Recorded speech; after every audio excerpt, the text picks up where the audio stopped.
Tudo bem?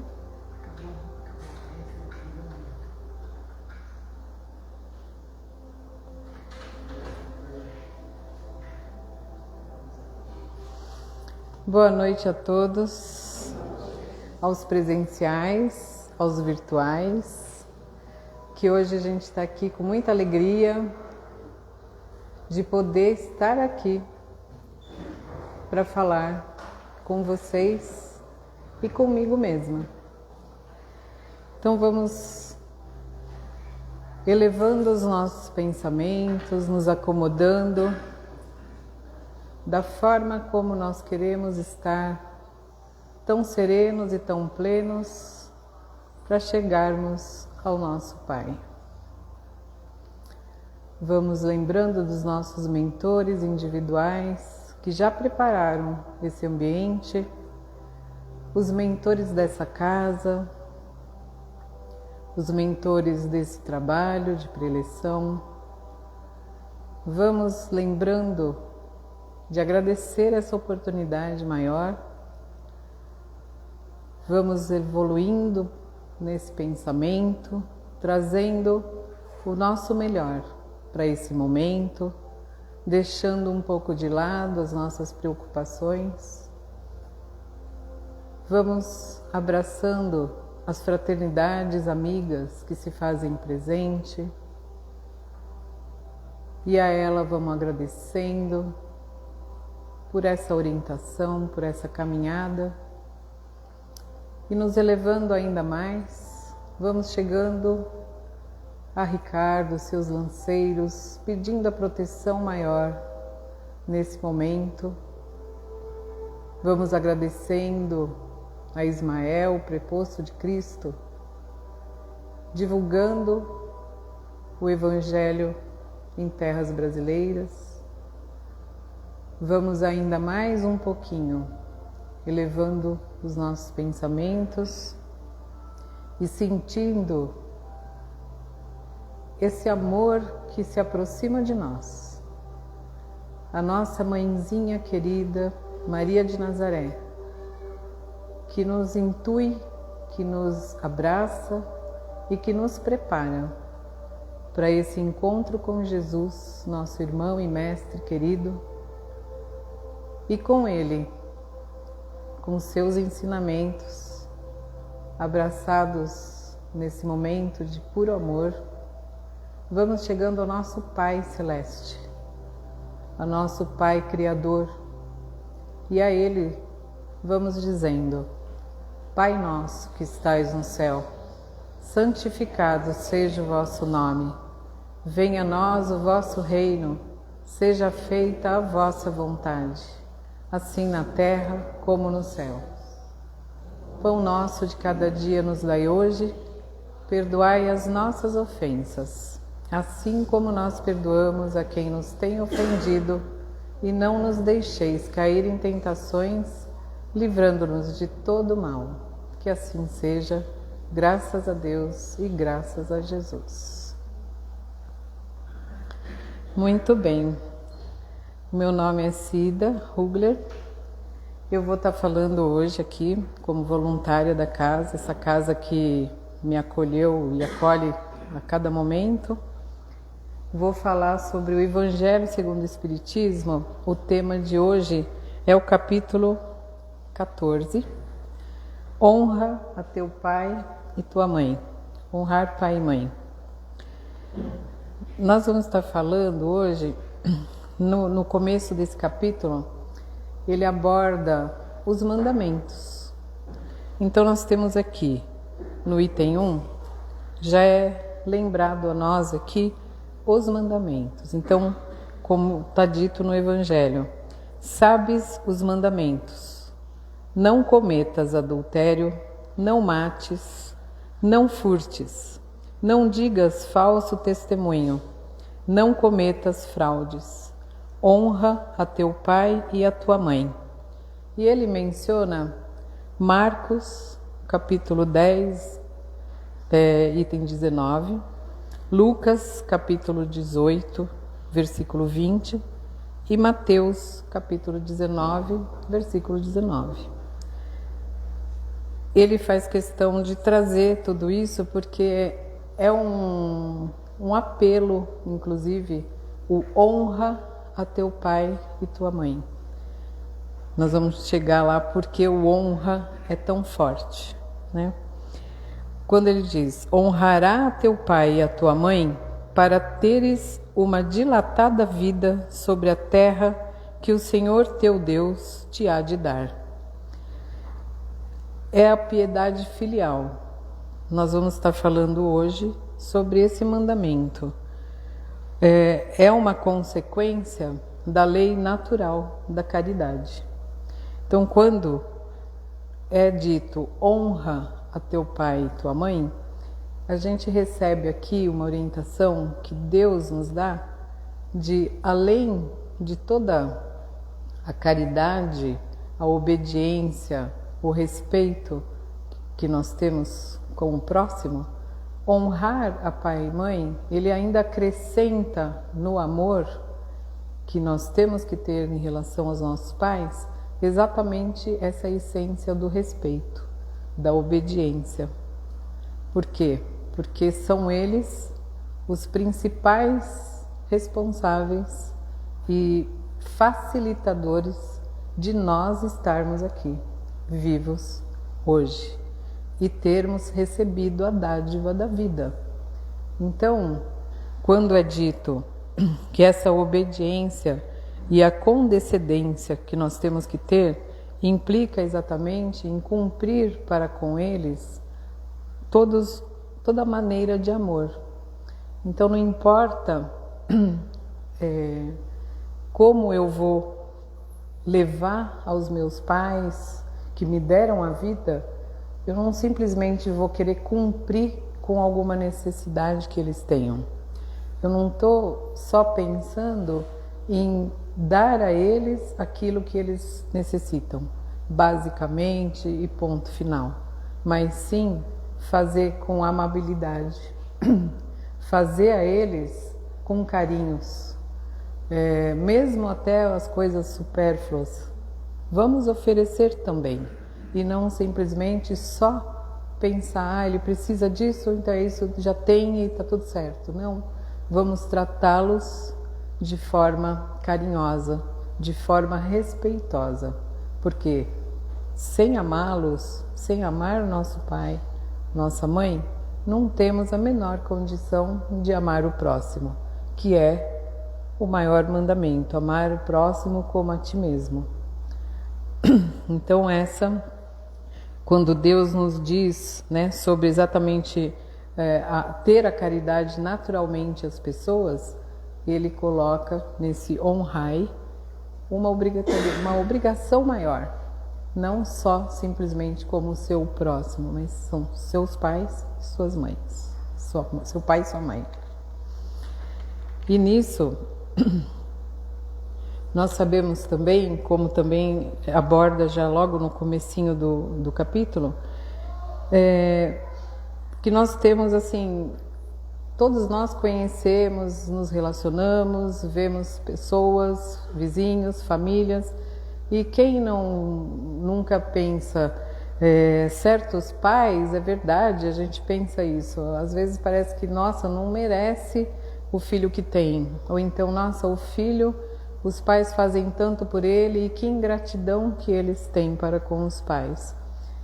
Muitas vezes nós fazemos alguns julgamentos, comentamos isso, e é nosso, é uma coisa do ser humano, mas quem somos nós para julgarmos alguma coisa nesse sentido, quando de verdade cabe a Deus saber esse merecimento ou não de uma determinada situação ou não.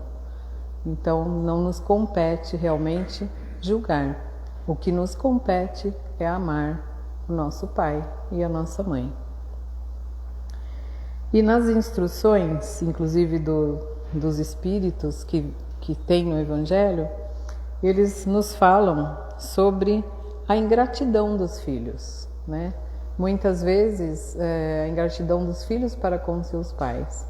E eles também nos alertam que essa ingratidão, ela não é aleatória, muitas vezes. Por mais que aconteça, às vezes tem alguma justificativa para que aquela ingratidão aconteça. Mesmo que aos nossos olhos, às vezes, seja um absurdo.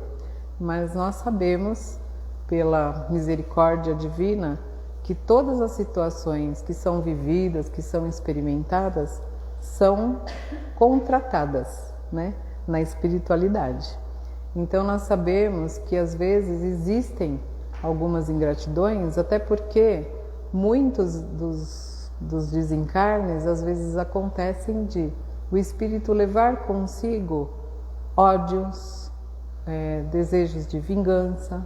Então, nessa sabedoria divina, nós sabemos que se eu tive, num determinado momento, como mãe, como pai de um filho, iniciei uma obra em determinado momento e por alguma situação momentânea não consegui executar da forma como se esperava ou como era necessário, isso pode trazer, às vezes, uma ingratidão, né? Se eu, como pai ou como mãe, também deixo acontecer situações onde o orgulho, onde o egoísmo impere na educação, na formação, eu também posso estar em algum momento experimentando uma ingratidão que aconteça. E, como disse, na misericórdia divina, pelas existências, pela pluralidade das existências, nós teremos condição de, em algum momento, resgatar essa situação, de receber em outra situação, em outra encarnação, em outro momento, o amor daquele que não nos deu em determinado momento. Então são momentos que a gente vai resgatando e vai aplicando a lei do amor, né? O que nós temos também, que é uma orientação dita, né, que nunca foi o acaso que tenha feito um filho ingrato. Então, como eu disse, né, muitos ao desencarnar levam consigo esses sentimentos mais inferiores. E como nós temos na sabedoria divina essa condição de reposição, de recompensa posterior pela própria existência, uma nova existência, isso sempre vai ser o equilíbrio das relações. E justamente quando ele menciona aqui sobre o parentesco que nós temos. A gente tem o parentesco corporal e também o parentesco espiritual. Eu vou ler um trechinho aqui que fala a respeito. Os espíritos que se encarnam numa mesma família, como parentes próximos, são os mais frequentemente espíritos simpáticos, ligados por relações anteriores que se traduzem pela afeição durante a vida terrena.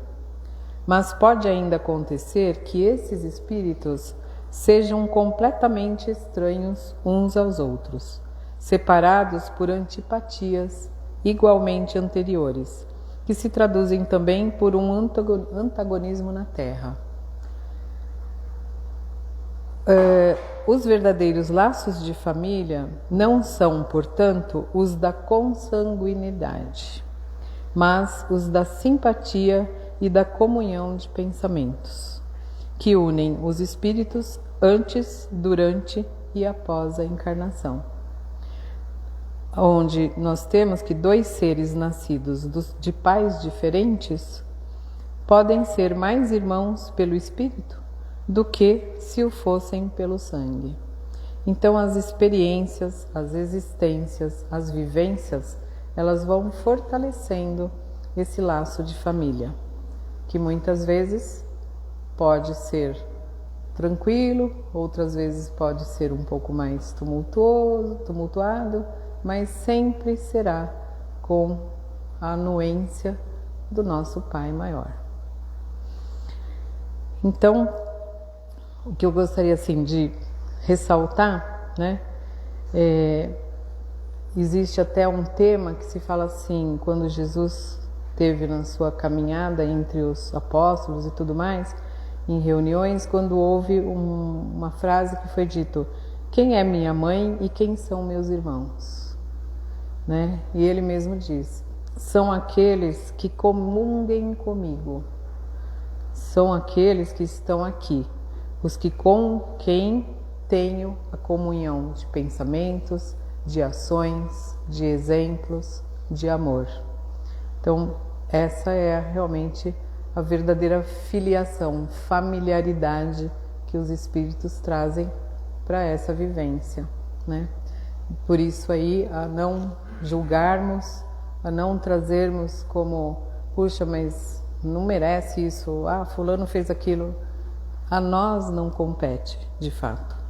E usando uma passagem que eu gosto muito do Divaldo Pereira Franco, que é muito atuante no Espiritismo, em palestras e tudo mais, hoje com 90 anos, ele relata uma situação da família mesmo, né? Onde a mãe, com 42 anos, ela ficou grávida e ele já era o 13º filho. Então, assim, é o caçula. E na época, os médicos e tudo mais não achavam que aquele momento era o ideal para que tudo tivesse acontecendo, pela questão mesmo dela estar quase na menopausa. Então, ela disse: não, eu vou correr o risco e quero dar a vida ao meu filho, né? E foi assim que Divaldo Pereira Franco veio, e está no meio de nós até hoje, com 90 anos, e a mãe desencarnou nos braços dele aos 86 anos, ou seja, ele tinha 44 anos. E assim, é um exemplo de que tudo tem o seu momento, tudo tem a sua forma de ser, da forma como nós mesmos escolhemos que seja, combinamos que seja, né? E que a gente tenha essa confiança, que a gente tenha essa fé de que basta só alguns segundos e dois seres estão se encontrando e gerando um novo ser. Isso é o milagre da vida. Então, esse honrai o seu pai, honrai sua mãe, é exatamente o que traz o Evangelho nesse sentimento maior do amor, né? Do amor verdadeiro, do amor de gratidão, a forma como a gente pode realmente desenvolver tanta coisa bonita na vida, né? A gente recebe esse presente, primeiro de Deus, porque se não fosse Ele, nada disso aconteceria.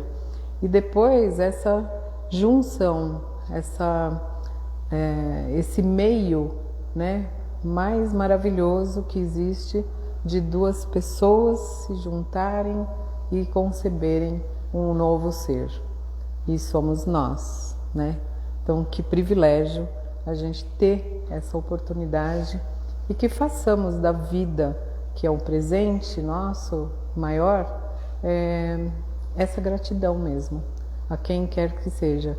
Às vezes podemos dizer, puxa, a mãe solteira, mas que bom que ela teve coragem de enfrentar situações e teve um filho, né? O pai que às vezes, nossa, esse não é exemplo para ninguém, é viciado nisso ou naquilo. Puxa, então use o exemplo daquilo que você acha que é incorreto e não o faça repetir. Então nós temos a oportunidade de sempre olhar o melhor de qualquer situação, ou por uma lição, ou por um exemplo, e que a gente siga com esse sentimento, né? De que, oxalá, alguém me fez, né? Sou grata. Então, é isso que eu gostaria de passar. E agora eu vou pedir só um minutinho para a gente concluir com um parágrafo que eu costumo ter. Estamos numa época de tanta desvalorização, Então, que possamos resgatar esse valor, o valor verdadeiro do que é um pai, do que é uma mãe, do que é a nossa vida. Esse respeito ao pai e à mãe, né?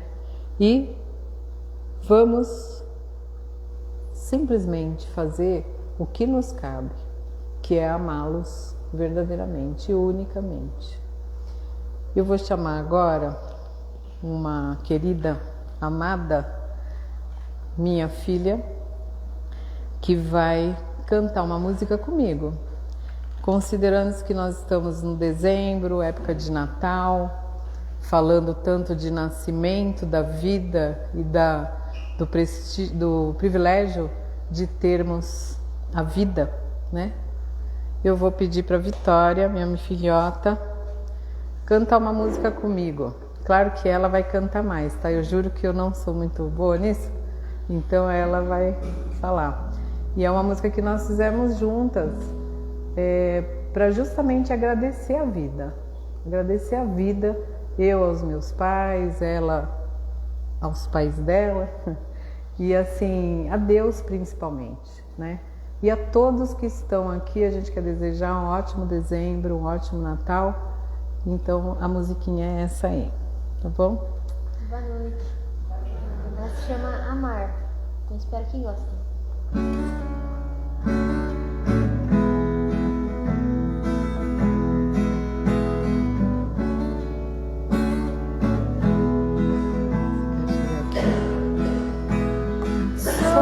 Somos seres iluminados,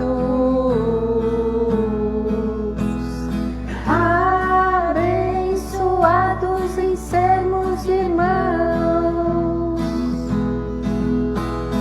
construindo nosso caminho, espalhando amor por todo lado, trocar canções e emoções, plantar esperança nos corações. Agradecemos todos os cuidados recebidos de nossos pais, que nos deram força para vencer. Mostrar os trilhos aos nossos filhos, vê-los crescer e se sentir amados, amparados na luz sublime e que nunca mais termine.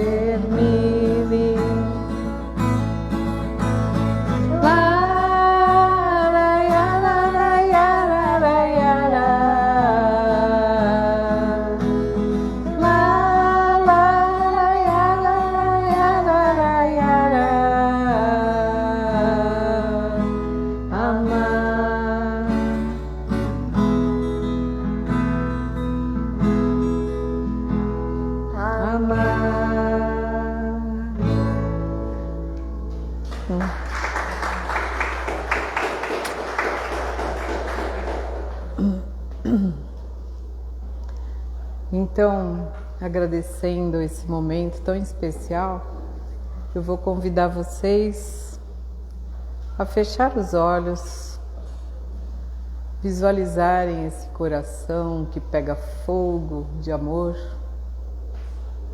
agradecendo a Deus primeiramente pela vida, agradecendo aos nossos mentores, agradecendo aos nossos pais, essa oportunidade, esse dia tão especial, nesse momento tão singelo de troca, e que a gente possa lembrar que nós somos essa centelha divina, que nós somos juntos irmãos com o nosso Pai único celestial, o nosso irmão maior que nos ensinou tanto. Vamos fazendo assim, o encerramento desse Evangelho de hoje com muito amor, com muito carinho e com esse sentimento de que somos sempre crianças espirituais, seguindo a evolução, seguindo os ensinamentos com o nosso Mestre Jesus. E que assim seja, graças a Deus e graças a Jesus.